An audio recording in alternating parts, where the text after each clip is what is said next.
This program was recorded with a live audience. Please forgive the occasional sound fluctuations. To say a little bit about Focus, Faith, Heals, and I'm going to be telling you about how I got into all of this, because as you will begin to understand from my own testimony, this wasn't a very likely outcome to have me being in the position that I'm in to talk about the things that I'm going to talk about. A most unlikely sequence of events, actually. So Focus, Faith, Heals is a teaching program, and it's a program that's based on concepts that I've had revealed to me by the Lord in my own personal life, even before I knew God existed, even before I became a Christian.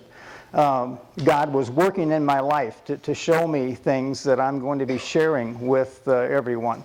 And as that process occurred, it became more and more obvious that there was something at work that was far beyond what I was able to see, or far beyond I was able to put my fingers on. It was an invisible spiritual reality that began to occur in my life. And that's what has led me to this. But let me just start by saying that I had a knowledge of the truth within as a little kid growing up. I'm from a family with my dad was a family doctor. I have 5 brothers, one of 6 boys in a family.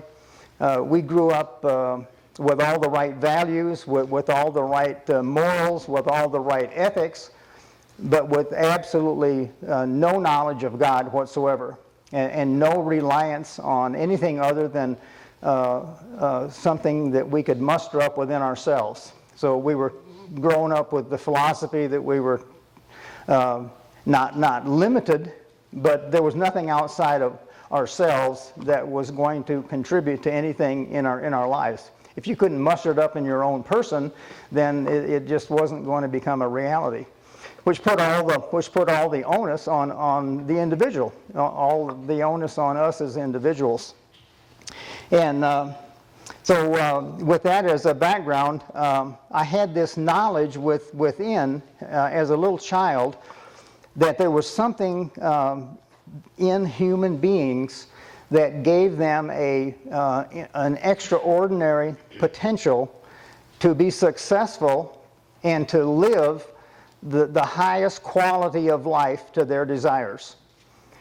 And I didn't know where that came from, but I had that knowledge, and I remember hearing my parents and hearing other people in school and hearing my friends talk about other individuals, and I would hear who they were talking about. And I would think to myself, well, that isn't the same concept, that isn't the same perception I have of that person. I've been blessed and gifted with the ability to look at human beings and look at humanity and see the good in every single human being that I've ever encountered.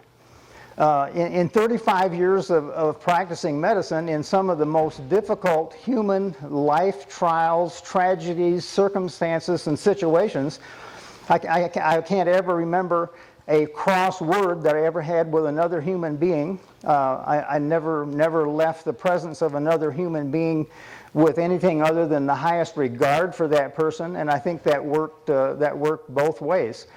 So I had that I call it a giftedness, and I had also a knowledge that I was going to become a servant to mankind. And of course, my dad was a family doctor, and I saw him in his life and carrying out his medical practice and the goodness of his heart towards humanity, and that was a great model to follow. But even above and beyond that, there was a knowledge that there was a calling there that was coming from within. There was a small voice that was coming from within.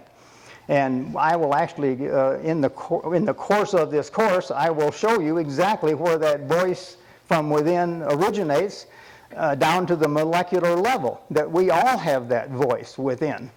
And that very rarely do we ever develop the knowledge and skill to listen to that voice within. But that voice within is at work as we're speaking right now. That voice is within. And that voice has the knowledge of right and wrong within each and every human being. That voice is also the source, I think, of all knowledge. And I always say at the beginning of these courses that I'm probably not going to teach anybody anything that you don't already know. I'm convinced that the principles that I'm going to be talking about here, and this is because this is what people have told me, and this is what my own intuition tells me about myself and about the knowledge of humanity, that is that I'm not going to teach anything you don't already know. All I'm going to do is remind you of what you have already forgotten. You've got the knowledge. And I say that because when we discuss some of these principles and precepts and concepts that, I mean, some of the greatest minds in the world are just coming to realize now in the world of intellect, in the world of thought. You and I have had this information, as well as every other human being has had this information instilled within them from the very get-go. It goes all the way back to originating in the mind of God. And we carry that information throughout our lives. And we have an internal technology that we're going to be discussing in great depth and detail through the course of this teaching. And it's going to build week in and week out. We have an internal technology that prior to today's time, it was almost incomprehensible for us to understand. I certainly didn't understand it because it's unseen. And it goes beyond molecules. And we're going to talk about molecules. We're going to talk about atoms and electrons and protons and the very substance and foundation of the universe. But we're also going to be talking about the substance of faith. And faith is a substance. And faith is a substance that flows. And I will show you, and I will connect the dots in this course that shows you that the substance of faith has been recently discovered by particle physicists in the string theory of physics. That is the current foundational scientific information source for the structure of the very basis of the universe. And if you follow this scientific trail of knowledge, it leads us to the concept that the very foundation of everything in the universe is this substance of faith. And if you take the substance of faith and extrapolate it back even further, more foundational, more fundamental, I will show you that that is Jesus. That Jesus is the foundational structure of the entire universe. Everything in the universe can be extrapolated down to the presence of Jesus. That's on a molecular level, that's on a neuroscientific level, that's on a cardiovascular physiology level, that's on every single level of endeavor that we have. And why is that important? Because there is a book that reveals all that to us. And here I've spent my entire lifetime reading books to understand life. That was my basic question and plea to God for my own life, my own pursuit, was that God revealed to me the truth of life, and it's all contained. It's all contained right here, and we will show that as we go through this process.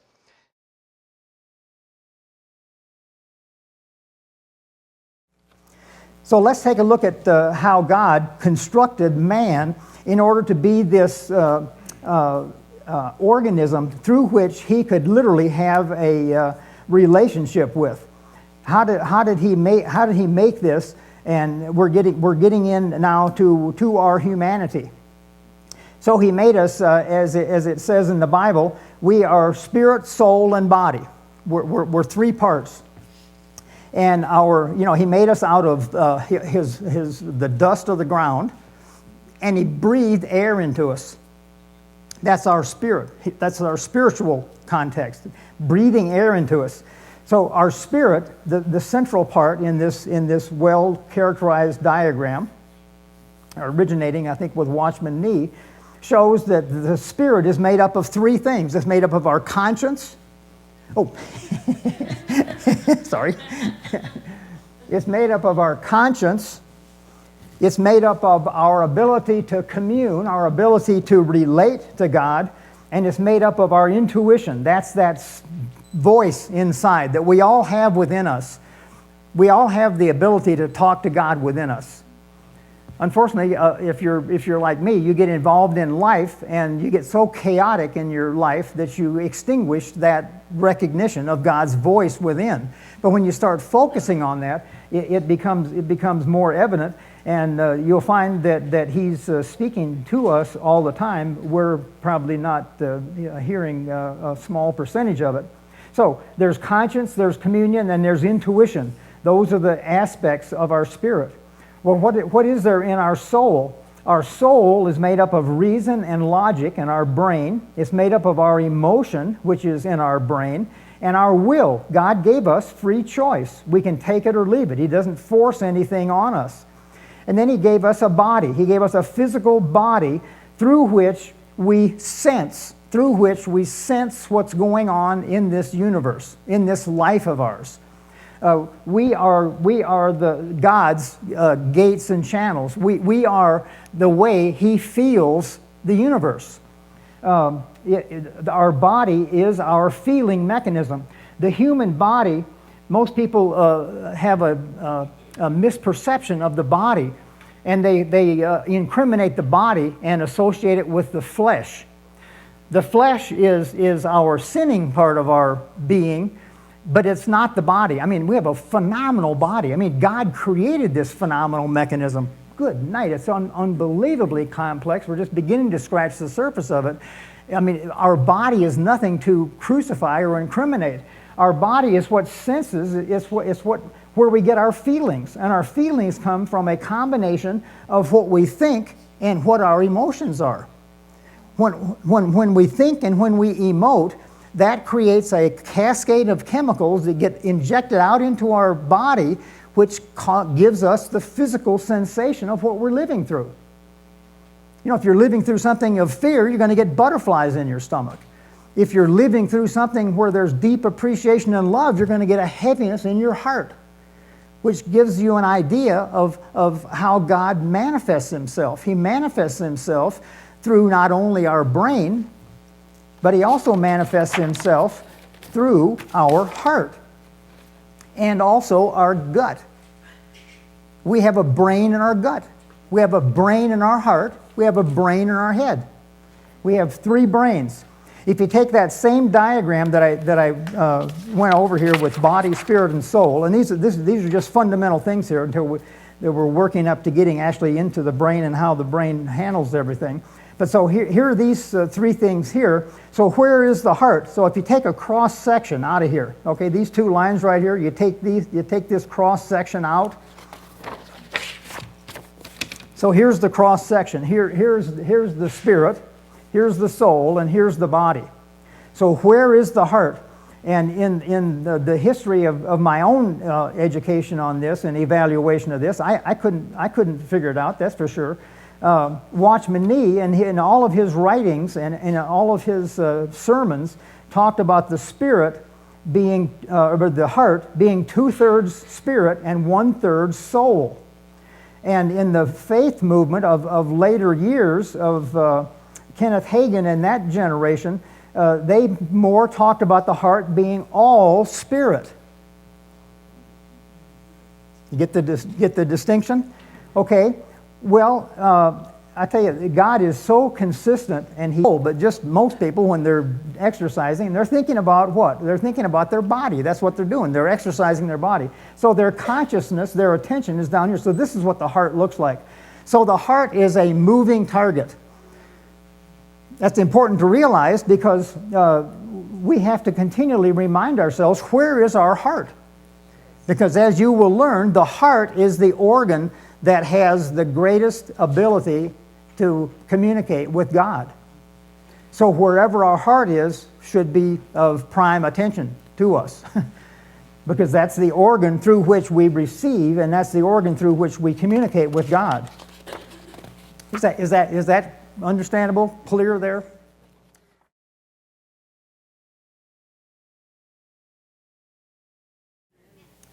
So just again to begin with, I wanted to just call attention to where I want to try to get started tonight with our mindset.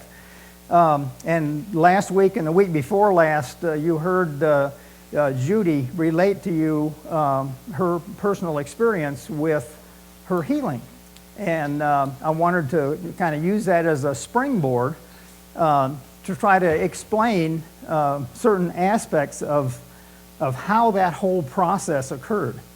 And one of the most important aspects of healing and opening up the floodgates to the flow of faith, which we all have. We all have, if you have Christ and you're filled with the Holy Spirit, you've got the perfect faith of Christ in you.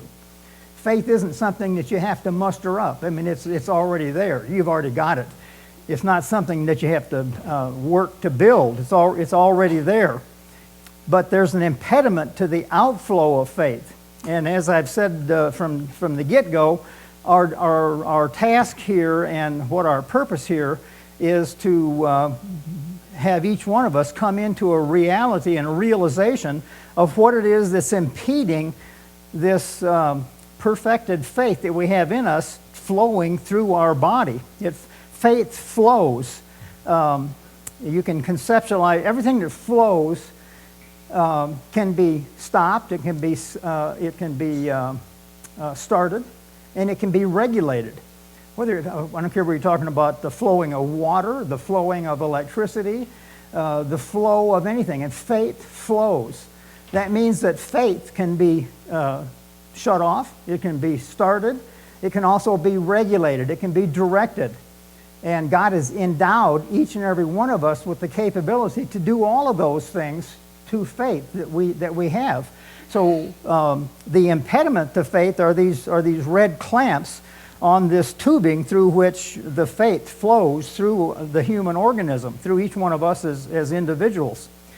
And the quickest way to shut down the flow of faith, and you'll see here that I've got the soul divided into two separate containers. I've got the carnal mind and I've got the spiritual mind separated.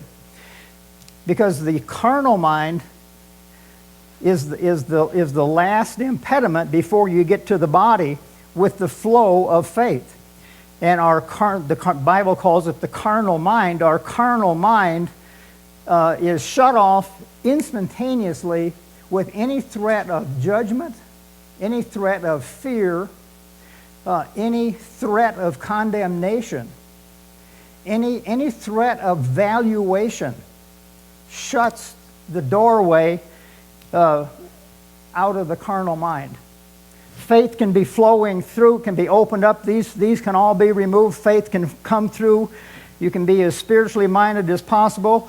And all of a sudden, when the flow comes into the carnal mind, it hits a stone wall. And it's condemnation and judgment that does that.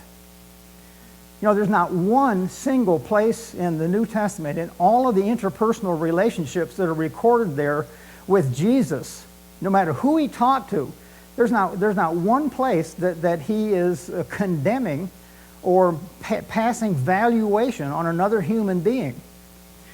And this brings me to why Judy had an instantaneous healing. Because I've seen that with Judy, and she's the one that related the story to you, but that's what I've seen every single time I've seen an instantaneous healing. I have seen a person obtain their healing from a position of not being judged, not being evaluated, having no sense of condemnation whatsoever toward them. They're totally free. And that's what Jesus came to do, right? He came to set us free.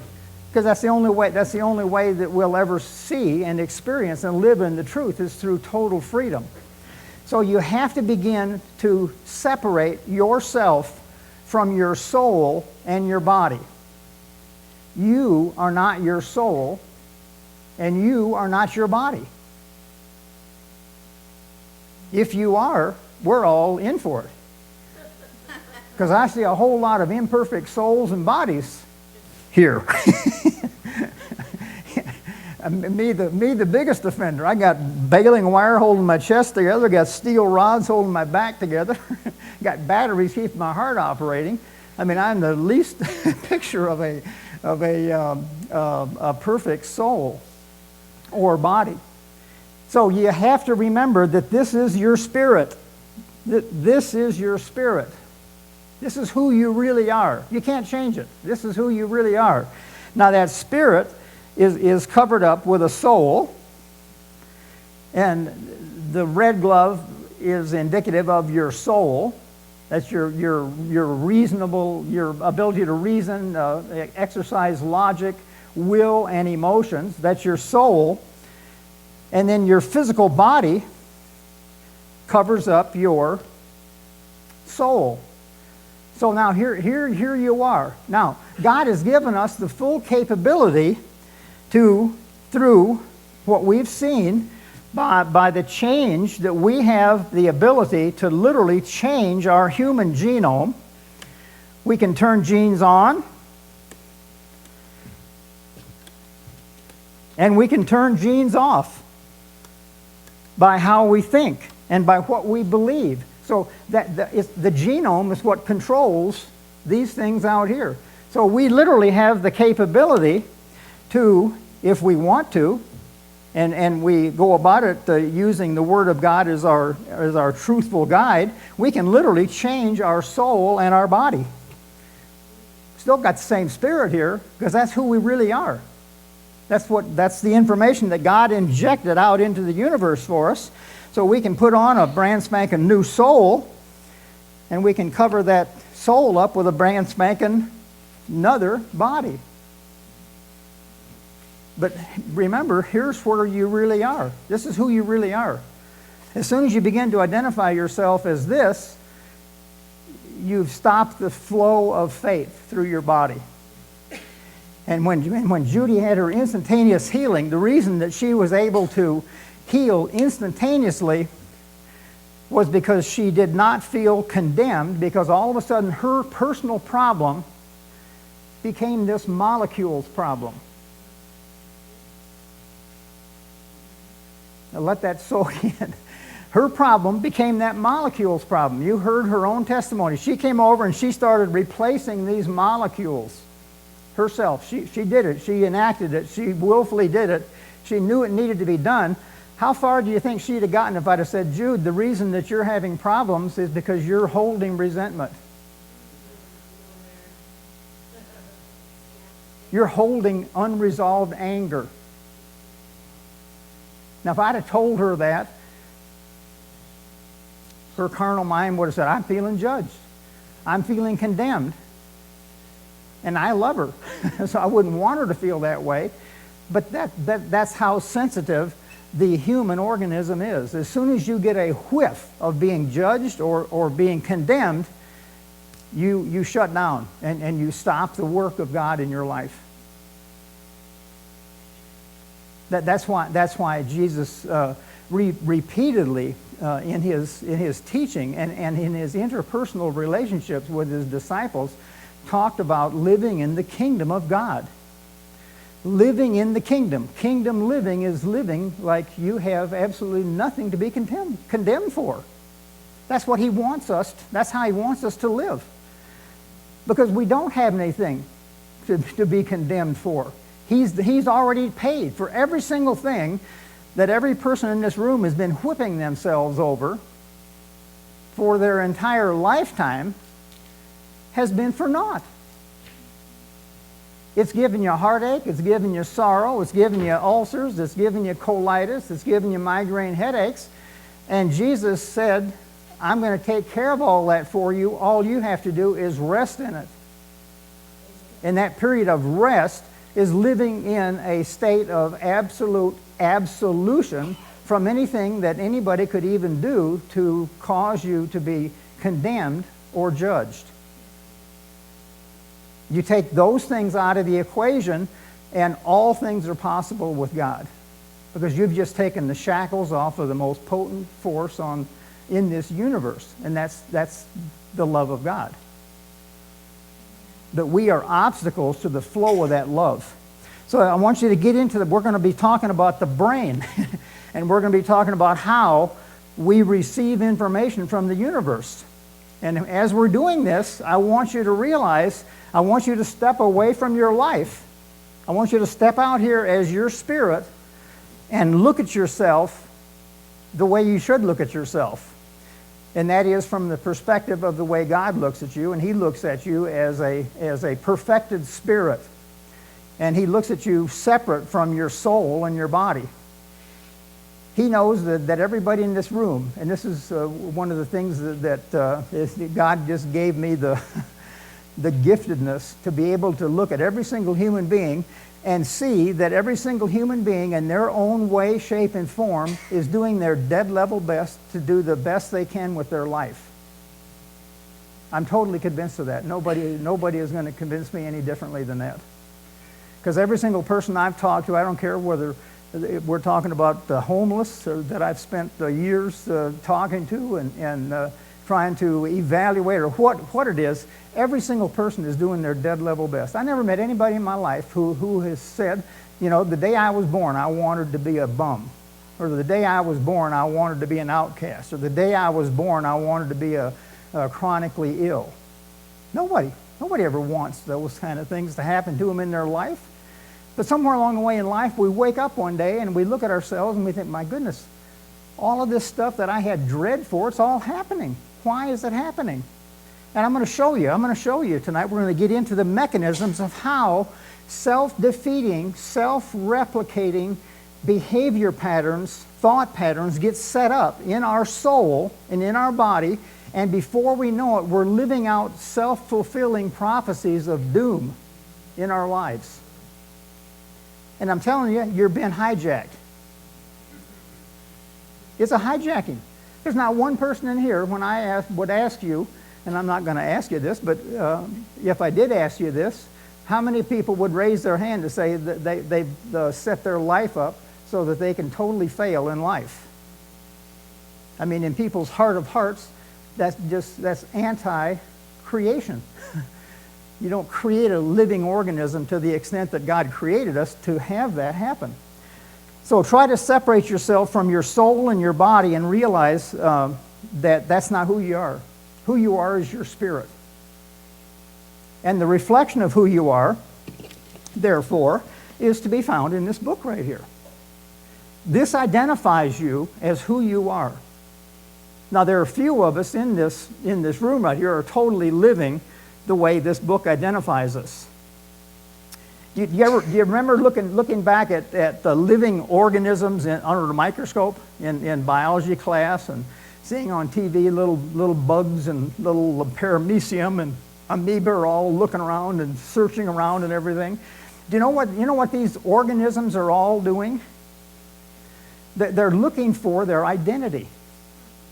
They're searching the environment through chemical means, molecular means, all kinds of receptors, all kinds of chemical molecules, searching their environment for their environment to tell them who they are.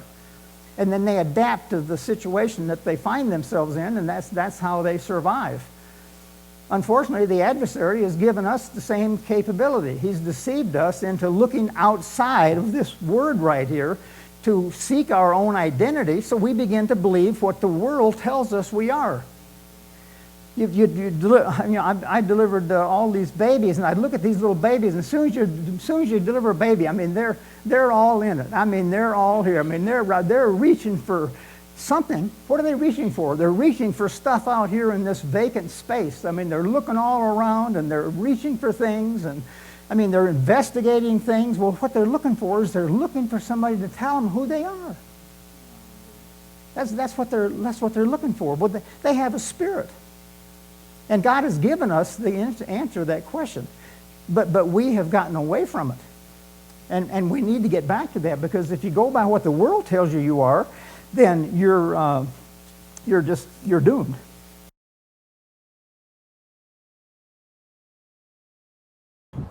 My name is Kay Williams. I'm a first-year student at Carish Bible College.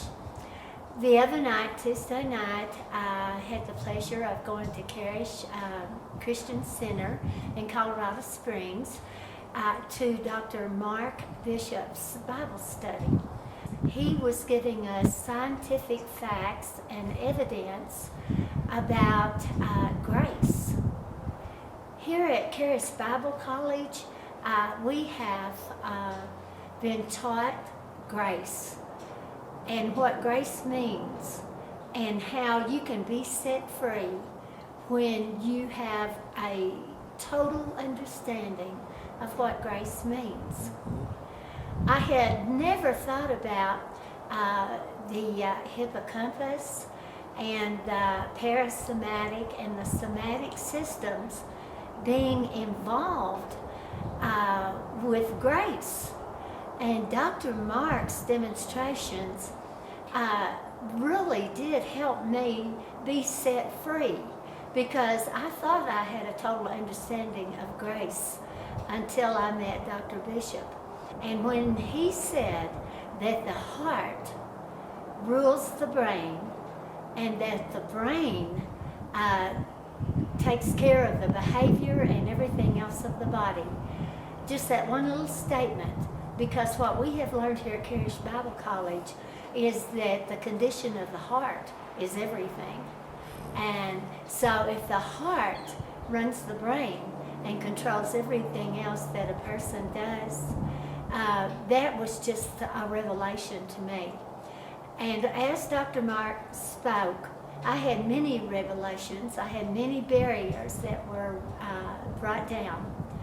And I feel like for the first time in my life that I'm 100% set free, that I am a worthwhile person, and that God will use me. My name is Linda. I am a retired social worker.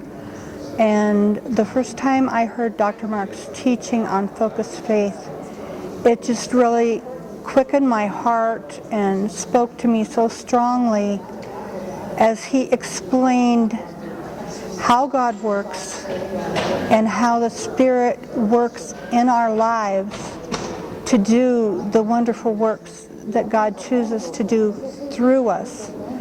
And his teaching has especially helped me in this last year to have the confidence that God wants to bring my son back to himself and to the love that he had for God as a child. He's 46 years old. He has epilepsy and autism, and he has been abused in his younger years and has kind of gone away from God. But through the encouragement that I've gotten from the teachings here, God has shown me how to reach out to my son with God's love, and God's love is quickening him, changing him, drawing him back to himself. And I cannot thank God enough for the teaching that he has brought into my life and for the wonderful miracle that he is doing in my family and my children. And I just thank God for sending Dr. Mark to us with this teaching that I believe God has destined to change basically the world, and I am so grateful to be a part of it, and I thank Jesus for this every day. Thank you. The biblical positions on faith are kind of interesting, and the reason for that is, and this is the only time I've been in a Christian kind of a seminar that has done this, because it speaks to the fact that our carnal mind is full of doubt and unbelief, and this seminar is focused on not only faith, but enabling our faith by helping our carnal mind to overcome the doubt and unbelief that society, schooling, determinism, all these things have provided for us. And so it's been a very thought-provoking, but also a very meaningful kind of seminar, and I intend to take it again, in fact. Thank you. A friend of mine invited me to this seminar, and I found the very first day to be so enlightening. God was confirming so many different things, and so I started inviting somebody, and they started inviting somebody, and we ended up taking up a whole row for the rest of the time. There were so many things that we learned, and it was so life-changing. But one of the things that I can practically apply every day is when I start thinking about my emotions, I think, okay, is that a positive emotion that's aligned with the Lord? And if it is, then I see these patterns, these smooth patterns going up and down, and I know this is a healthy thing. But if I start to get stressed or any negative emotion, then I immediately start seeing these jagged lines, and I stop myself, and I start changing the way I'm thinking, and I pause and I breathe deeper. And so it's been a very practical way of applying what he's been sharing with us, and that was just one of the many ways. And so I'm really thankful for Mark Bishop and for this course, and I highly recommend it. So I really enjoyed the teaching of Dr. Bishop and how he was able to use his deep background in the medical science and was able to show through science how that we were designed as beings that our ability to believe is the most powerful tool that we have. So that all beings were designed, all people were designed to have faith, and they have faith. So what we believe really matters, and he showed scientifically the effects of what we believe and how that affects things around us. So it was a very, very good experience. Thank you.